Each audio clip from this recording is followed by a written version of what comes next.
नमस्कार साथियों।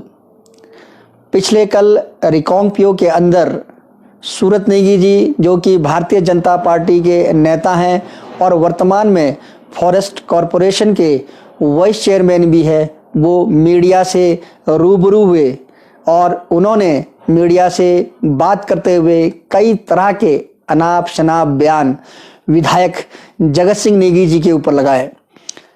जो मेरी किन्नौर की जनता है, चाहे वो मेरे बुजुर्ग हैं, नौजवान हैं, हमारी माताएं बहनें हैं, चाहे ये जो मेरे प्रेस के बंधु हैं, ये सब जानते हैं कि सूरत नेगी जी जगत सिंह नेगी जी को गाली दे से ही अपना संबोधन शुरू करते हैं और जगत सिंह नेगी जी को ही गाली देकर अपने शब्दों का अंत करते हैं। ये उनकी एक आदत है, वो अपने आदत से सुधर नहीं सकते हैं। हमने कई बार उनको चैलेंज भी किया है कि आप 2 मिनट अपनी कोई ऐसी कामयाबी बताए जिसमें आप जगत सिंह नेगी जी को गाली ना मारे। तो कल भी ये देखने को मिला।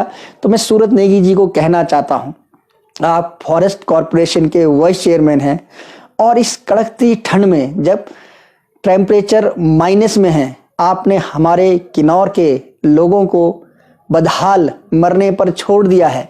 आपसे हो नहीं पा रहा है सूरत नेगी जी। मैं आपको कहना चाहता हूँ, आज मेरे किन्नौर के खास तौर पर जो मेरा पूर्व ब्लॉक का इलाका है या जो कल्पा ब्लॉक का कुछ इलाका है जहाँ पर जंगल कम है, उनके पास जलाने को लकड़ी नहीं है, वो तड़प रहे हैं। आपसे निवेदन कर रहे हैं कि आप ये गाली गलौज की राजनीति को छोड़कर जो आपको कर्तव्य दिया है, जो सरकार ने आपको एक जिम्मेवारी दी है, उस जिम्मेवारी को निभाएं।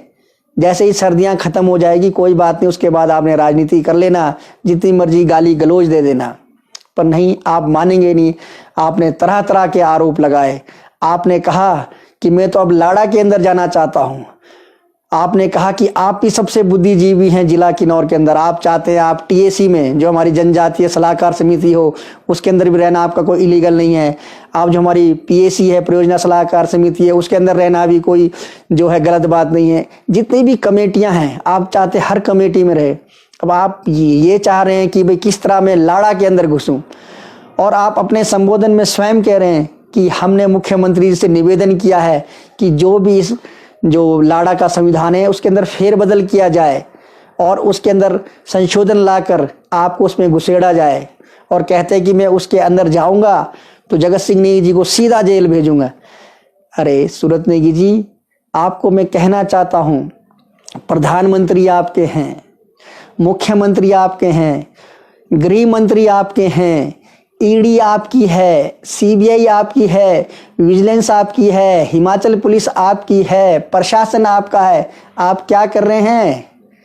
आप सिर्फ ये देख रहे हैं कि कौन सा ठेका पीडब्ल्यूडी के अंदर लग रहा है, कौन सा ठेका फॉरेस्ट के अंदर लग रहा है, कौन सा ठेका आईपीएच के अंदर लग रहा है। आप कर क्या रहे हैं? क्यों किन्नौर की जनता को आप बेवकूफ़ बना रहे हैं? आपसे कुछ हो नहीं पा रहा है। आप कहते हैं कि हम रिकांगपिओ को बहुत सुधार रहे हैं, रिकांगपिओ के अंदर का रिकांगपिओ का नक्शा चेंज करके सबसे अंदर खूबसूरत कस्बा बना रहे हैं किन्नौर का। अरे रिकांगपिओ की जो खूबसूरती आप उसको खत्म कर रहे हैं, और रिकांगपिओ को बनाने से कोई पूरा किन्नौर नहीं सुंदर बनेगा। आपको अगर किन्नौर को सुंदर बनाना है तो अपनी सोच को बदलना होगा। एक एक गाँव का विकास करना पड़ेगा। जब एक एक गाँव का हमारा विकास होगा, गांव खुशहाल होगा, तभी रिकांगपिओ सुंदर लगेगा।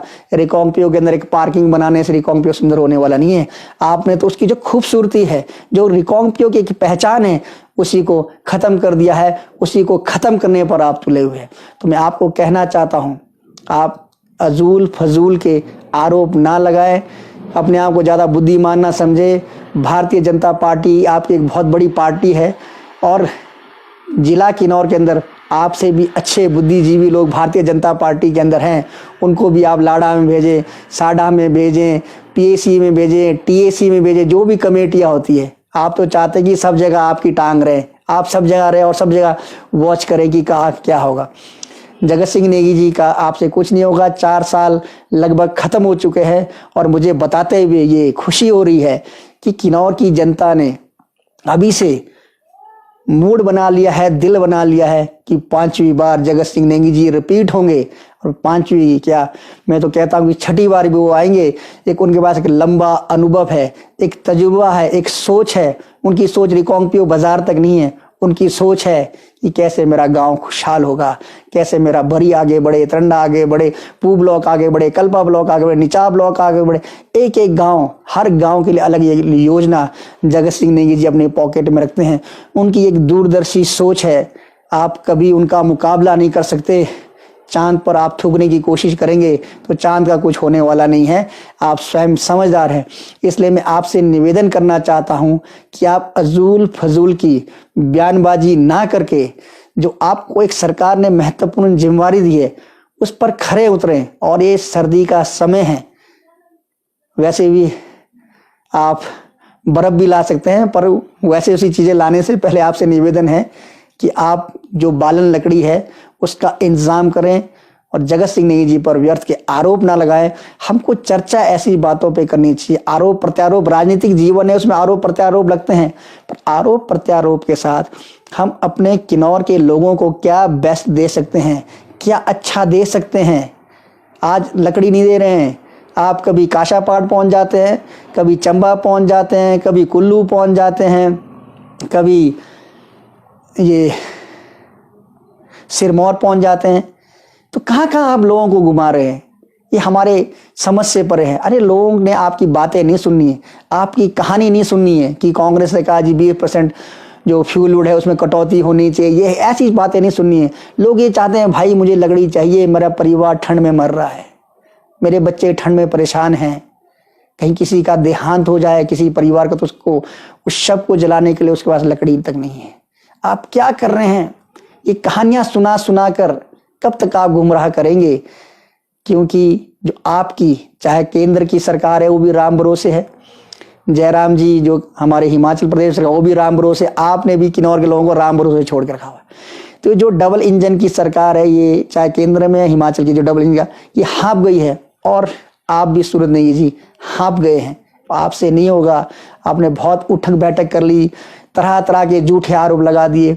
आप कहते हैं कि मैं कांग्रेस के साथियों को या जो विधायक जगत सिंह नेगी जी उनको विकास के लिए पर चर्चा करने के लिए आमंत्रित करता हूं। अरे क्या आमंत्रित करेंगे आप तो जो गांव में हमारे लोग धूप सेकने बैठे होते हैं ना, कभी गांव में जाए उनसे बातचीत करें कि गांव का आपने क्या बेड़ा गर्क कर दिया है, सड़कों के बुरा हाल है। आपको जाते हैं, आप गाँव को विजिट नहीं करते हैं। जगत सिंह नेगी जी ने जो सड़कें बना कर दी वही सड़कें आपने खराब कर दी है, उन सड़कों के गड्ढे आपसे भरे नहीं जा रहे, आप उल्टा जो लगा हुआ डंगा था उसको उखाड़ के दोबारा लगा होते हैं।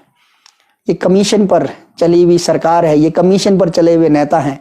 मैं किन्नौर की जनता को बताना चाहता हूँ, इसलिए आपसे निवेदन है, अगर आप चांद पर थूकेंगे तो थूक आग पर ही गिरेगा। ऐसी कई बातें हैं, मैं कह नहीं सकता, मेरे पास शब्द कम है, पर मैं अपने किन्नौर के लोगों से निवेदन करना चाहता हूँ, ऐसे लोगों से सावधान रहें जो आपको बरगलाते हैं, जो आपसे झूठ बोलते हैं। आज ये मुख्यमंत्री जयराम ठाकुर जी को बोल रहे हैं कुछ संशोधन करो कि मैं लाड़ा कमेटी में घुस सकूं। ये ऐसा नहीं बोल रहे हैं कि कुछ ऐसा करो मुख्यमंत्री जी, मेरे जो किन्नौर के लोग हैं, मेरे जो जनजाति इलाके के लोग हैं, उनको जमीन मिल सके। आज लोग एक बिस्वा जमीन के लिए रो रहे हैं। आज वो कह रहे हैं कि मेरे पास एक बिस्वा जमीन तक नहीं। ऐसे भी लोगों की वीडियो आज हम सोशल मीडिया के माध्यम से देख रहे हैं। आपको उसकी चिंता नहीं है, गरीब को कैसे जमीन मिलेगी, कैसे वो रोटी खाएगा, कैसे उसकी लकड़ी का इंतजाम होगा। आपको तो लाड़ा में जाना है, टीएसी में जाना है, पीएसी में जाना है, पता नहीं कहाँ कहाँ जाना है, कहाँ कहाँ का आपका सफर है। जनता भूखे प्यासे मरती रहे, क्या कहना। तो साथियों, ज्यादा नहीं कहूँगा, मेरी किन्नौर की जनता स्वयं समझदार है। आपने खुद तय करना है कौन सही है कौन गलत है। पर मैं चाहता हूँ इस सर्दी के मौसम में आप अपने परिवार का ख्याल रखें। अगर ज़्यादा ज़रूरी नहीं है तो आप पहाड़ी इलाके की तरफ नहीं जाए, क्योंकि ग्लेशियर आने का डर होता है, पत्थर गिरने का डर होता है। आपसे प्रशासन भी बार बार निवेदन करता है कि आप ऊंचाई वाले एरिया की तरफ ना जाएं। बाकी आपको अपने परिवार को स्वयं ही बचाना है। सरकार के भरोसे या सूरत नेगी जी के भरोसे रहेंगे तो कुछ नहीं होगा, क्योंकि सूरत नेगी जी भी हाँप गए हैं, सरकार भी हाँप गई है। ज़्यादा नहीं कहता हुआ, जय हिंद, जय हिमाचल, जय किन्नौर। नमस्कार साथियों।